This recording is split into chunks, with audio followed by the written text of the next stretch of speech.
اعوذ باللہ من الشیطان الرجیم بسم اللہ الرحمن الرحیم الحمد للہ رب العالمین والصلاة والسلام علی سید الانبیاء والمرسلین وعلی آلہ الطیبین الطاہرین المعصومین اما بعد بسم اللہ الرحمن الرحیم۔ جیسا کہ آپ ناظرین کے لمحے کہ ہمارا عنوان موضوع پانی چل رہا ہے،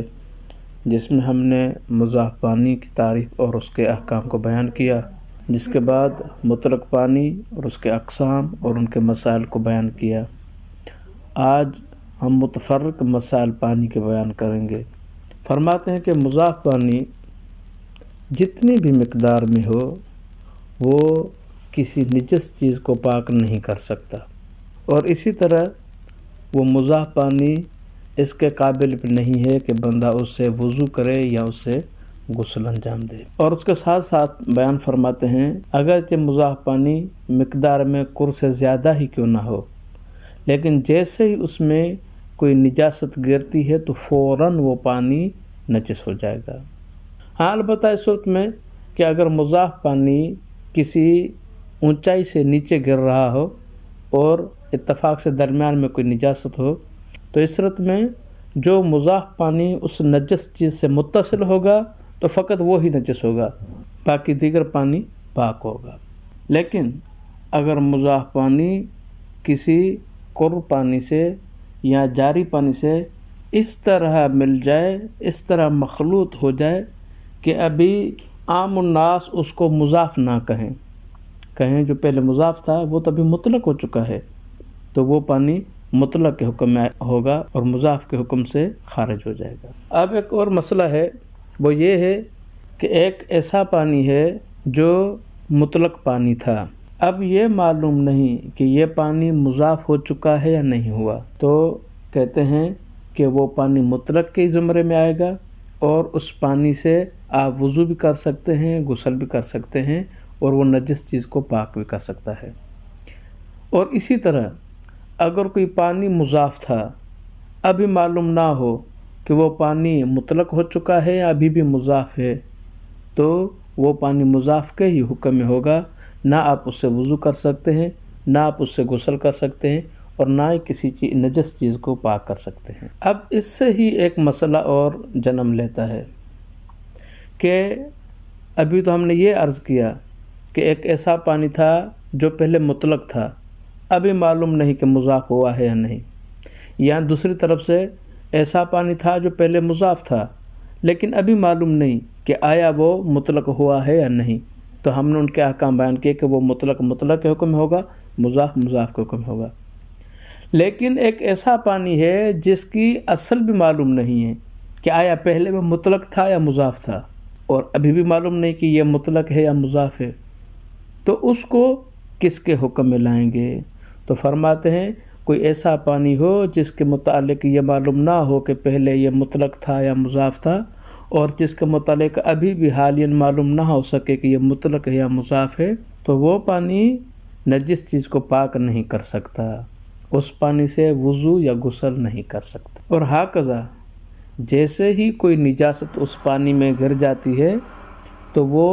سارا پانی نجس ہو جائے گا، اگر وہ کر سے کم پہ ہے۔ اگر اس کی مقدار کر یا کر سے زیادہ ہے تو فرماتے ہیں احتیاط واجب کی بنا پر وہ پانی نجس ہو جاتا ہے، پاک نہیں رہتا۔ اب ایک اور مسئلہ سامنے آیا، اور ہم اس مسئلے کے متعلق پہلے بھی بیان کر چکے ہیں کہ اگر کوئی عین نجس چیز کسی پانی میں گر جائے اور اس کا رنگ، بو یا ذائقہ تبدیل ہو جائے تو وہ پانی چاہے کر ہو چاہے وہ جاری پانی ہو تو وہ پانی نجس ہو جاتا ہے۔ لیکن سوال یہ ہے کہ یہ تو اس صورت میں تھا جب عین نجس چیز، مثال کے طور پہ خون ہو گیا یا پیشاب ہو گیا، اگر کسی پانی میں گر جاتا ہے اور اس میں تبدیلی واقع ہوتی ہے تو وہ نجس ہوتا ہے۔ لیکن ایک ایسا پانی ہو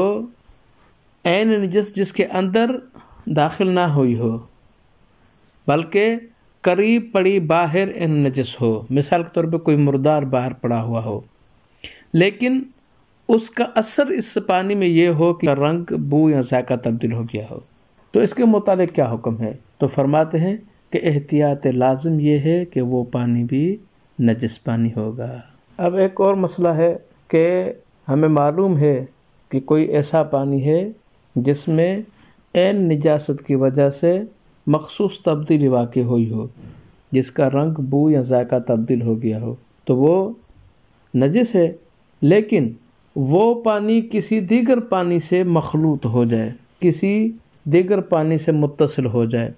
جس کی وجہ سے اس پانی میں یہ جو تبدیلی آئی تھی وہ تبدیلی ختم ہو جائے۔ نجاست کی وجہ سے جو رنگ، بو یا ذائقہ تبدیل ہوا تھا، ابھی وہ تبدیلی ختم ہو گئی اور وہ پانی اپنی اصل میں آ جائے، تو اس کا کیا حکم ہے؟ تو فرماتے ہیں وہ پانی پاک ہو جاتا ہے۔ پھر اس میں کوئی فرق نہیں کہ یہ پانی جس دیگر پانی سے متصل ہوا ہے وہ کور کا پانی ہو، وہ بارش کا پانی ہو یا کوئی جاری پانی ہو، بہرحال اس کی وجہ سے اس میں یہ تبدیلی ختم ہو جائے تو یہ پاک ہو جاتا ہے۔ البتہ اس میں یہ ضروری ہے کہ یہ جو نجس پانی ہے کسی پاک پانی سے متصل ہو رہا ہے تو یہ نجس پانی اس پاک پانی میں مخلوط ہو جائے، یا وہ پاک پانی اس نجس پانی میں مخلوط ہو جائے۔ اب سوال یہ ہے کہ اگر کوئی نجس چیز کسی کور پانی میں یا جاری پانی میں پاک کی جائے تو جب پاک کرنے کے بعد اس کو باہر نکالا جاتا ہے اور اس لباس سے یا اس چیز سے کوئی پانی کے قطرے ٹپک رہے ہوں تو ان قطروں کا کیا حکم ہے؟ تو فرماتے ہیں وہ قطرے پاک ہیں اور اس پہ طہارت کا حکم لاگو ہوتا ہے۔ آخری مسئلہ جس کے بعد آپ ناظرین سے اجازت چاہیں گے وہ یہ کہ ایک ایسا پانی ہو جو پہلے پاک ہو، اب ہمیں معلوم نہیں کہ وہ پانی پاک ہے یا نجس ہے، اور اس میں کوئی بھی کسی قسم کی تبدیلی واقع نہیں ہوئی، تو وہ پانی پاک ہی ہوگا۔ ہاکذا کوئی ایسا پانی ہو جو پہلے نجس ہو، اب ہمیں پتہ نہیں کہ وہ پانی جو پہلے نجس تھا پاک ہو چکا ہے یا نجاست پہ باقی ہے، تو وہ پانی نجس ہی رہے گا، طہارت کا حکم اس پہ لاگو نہیں ہوگا۔ کل سے بیت الخلاء کے مسائل کو آپ ناظرین کے محضر میں پیش کریں گے، اور ساتھ ساتھ تکرارن آپ ناظرین کے محضر میں یہ بھی گزارش ہے کہ کوئی بھی مسئلہ درپیش ہو تو اس مسئلے کو کمنٹ میں درج کر دیں اور انشاءاللہ ہم اس کا حوالہ دے کر اگلی نشست میں بیان کر دیں گے۔ السلام علیکم ورحمۃ اللہ وبرکاتہ۔